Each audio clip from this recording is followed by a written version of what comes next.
Good evening, ladies and gentlemen. I'm meadsy69. Welcome back to the channel. Now, this video, we're going to watch two replays where the entire enemy team get cancelled by one player, and pretty much one player alone.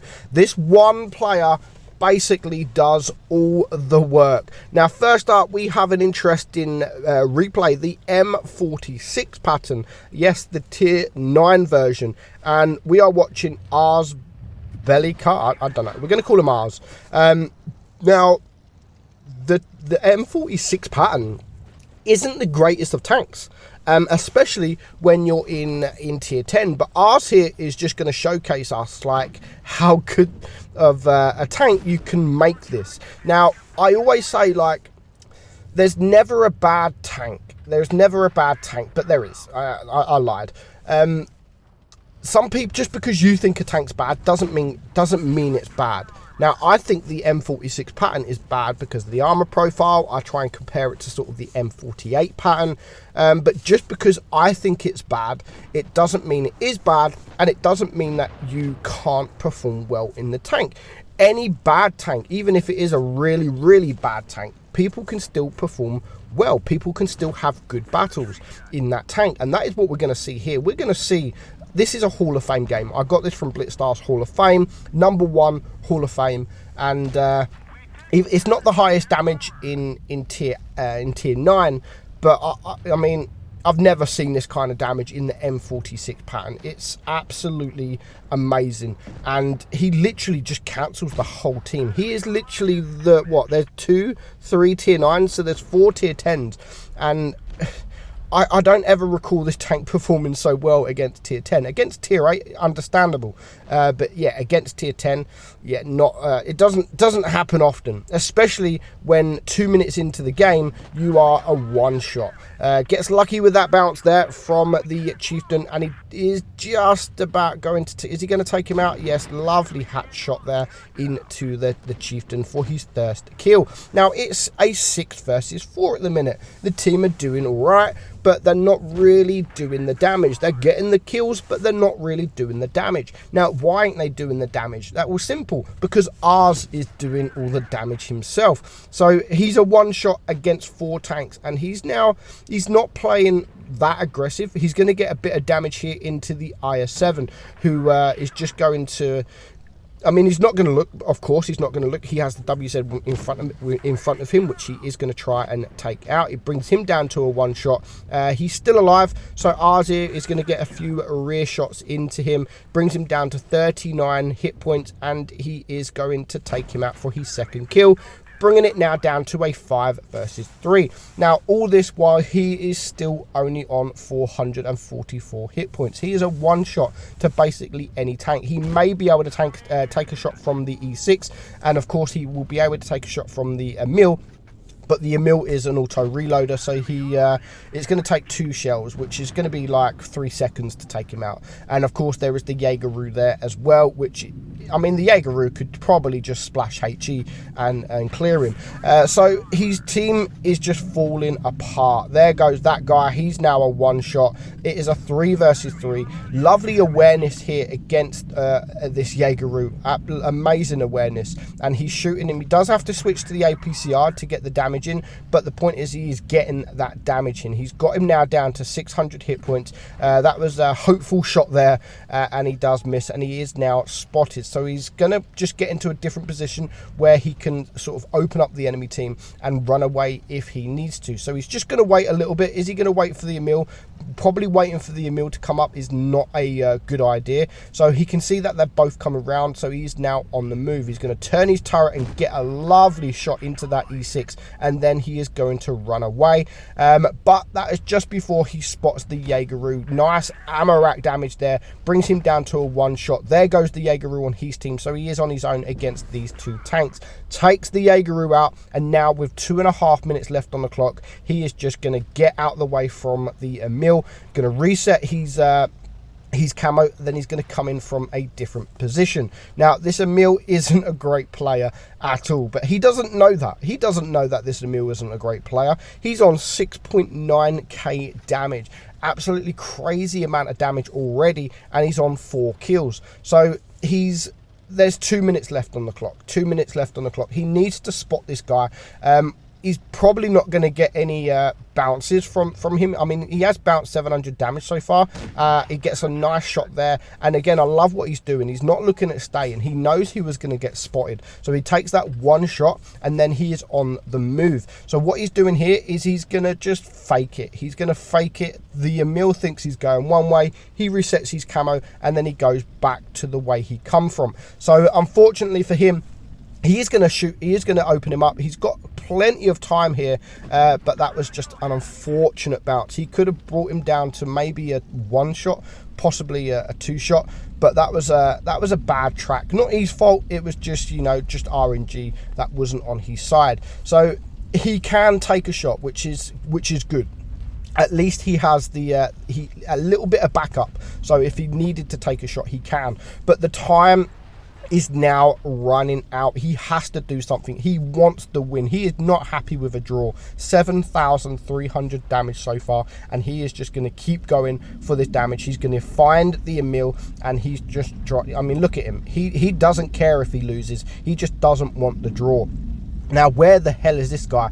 This is the kind of stuff that happens to me when you're having an amazing game, but then you just can't find him. He just disappears, and with 30 seconds left on the clock, and when you just think it's going to be a draw, you find him, and God knows what he's doing. I've got no idea what he's doing, but he still needs to be careful. That was a nice miss from there, but now it's all on him. He can actually take a shot. Is he going to risk taking a shot? Yes, of course he is. 87 hit points remaining. That was close.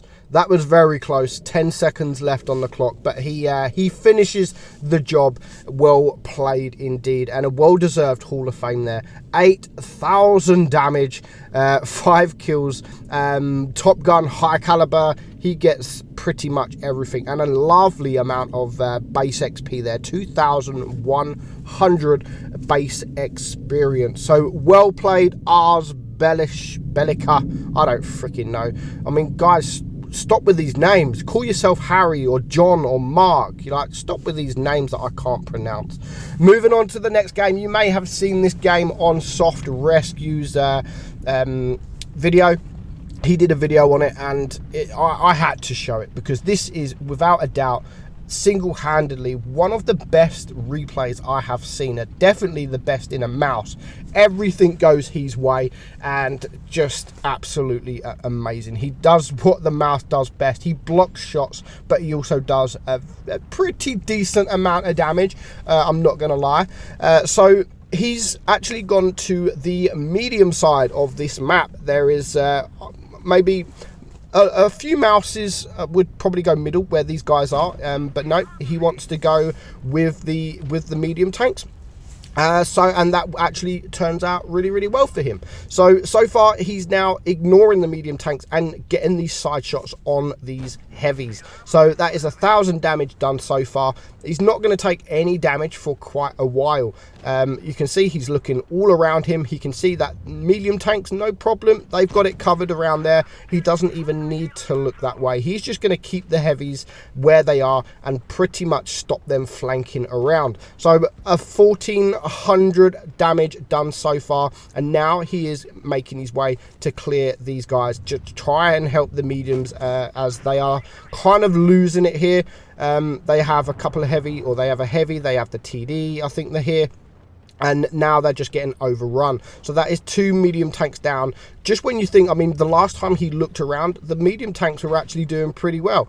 That's why he ignored the medium tanks to go for the heavies. But now, all of a sudden, 2 mediums are gone, and they are just being overrun. Now, he couldn't get the shot on the Progetto there, but he could on the E5. And again, lovely awareness there. Just he wanted to get that damage. And instead of chasing a tank that you're probably not going to chase, at least he got a shot off on a tank that you could shoot, and he's just building up that damage. So far it is still a 5 versus 7, a lot of work to do, but a lot of these tanks around here are low hit points. There goes the Conway, there is the STB that's very low hit points, and the E50M, which is very low hit points as well, who is trying to circle this this Jaegeru. So he's going to try and help him, he's going to take him out, take him down, and the Jaegeru does take him out. So it is now a 3 versus 5. The Jaegeru is in a pretty decent position, and he's going to get a nice HE shot there into the STB. That is what I love about these guys. Like, you don't see it often. You don't see people switching to HE. Like, when there's a low hit point tank, just switch to HE, especially if you're in a big tank. You could, if you're in something like a mouse, you could do sort of 100, 200 damage to these guys. So why risk using AP and maybe bounce when you could just splash him with HE? And you don't even have to hit the tank. Like, you can just splash it in front of him if it's close enough, and it will still splash and do enough damage. So I love the fact that he is using the HE wisely, and just his awareness in total, like altogether, this game has just been fantastic. So he's blocked 2,000 damage so far, and he's got himself up to 4,300 damage himself. Now that was an unfortunate, I mean, that was going to always be a difficult pen there on the KPF. Now, unfortunately, this tank doesn't have the gun depression, so he doesn't really want to push around the KPF, because obviously there is two other tanks, two other heavy tanks up in the cap. But he has to, he's got to do something quick. He's got to either leave this KPF and go towards the cap, or he needs to take this guy out as soon as possible. Now he's TD, the Jaegeru is coming to help him, and hopefully he does clear him, but he's a one shot, so he does need to be careful. And there he goes, he is dead. Lovely fire there into the KPF. You even see, like, he even tried going for the HE, and now he's just going to splash that guy with HE, splash the mouse with HE. He still does 200 damage, but that wasn't what he's trying to do. What he was trying to do there is just reset the cap, and of course the mouse is in a position where he couldn't pen him. So splashing him with HE just to reset the cap is just a fantastic move. So 3,000 block damage now. You can see he's trying to shoot HE. It took him 2 attempts. The first attempt didn't do much damage at all, but it did the second time. And now he finds himself on his own against the full hit point mouse. So it's mouse on mouse, guys, mouse on mouse, but the difference is he is on 6,200 damage. He has blocked 3,800 damage himself. You can even see, like, please, I need the win. He's going to get the win. Of course he's going to get the win, because he's just going to outsmart this this enemy mouse. You can see he's trying to angle himself. He's angling his turret. He's coming up at an angle as well. He's not just driving directly at him, and he's only going to look at the mouse when he has reloaded. So now he has the upper advantage. He has more hit points than this mouse. He just needs to keep calm, keep his nerve.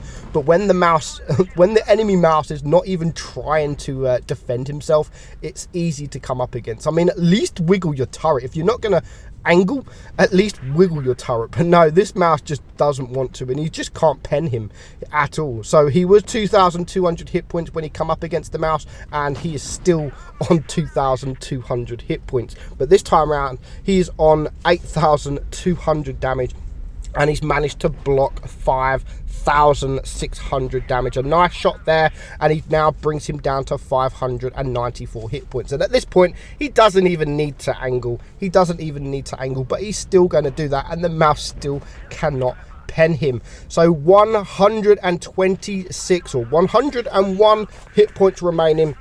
He's even going to switch to the HE, I think, in a minute. He's going to get a bounce there. That was a bit, I think that pretty much scared him. Like, oh shit, there's only 30 seconds left on the clock. So if he gets another bounce, then it's going to be touch and go.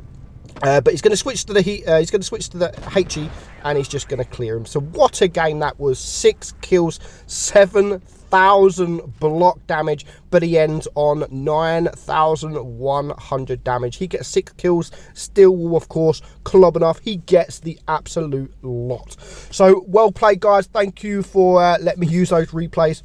Hope you guys enjoyed it. Hit that subscribe button if you did. I'm meadsy69, and I'll catch you all soon. Bye bye.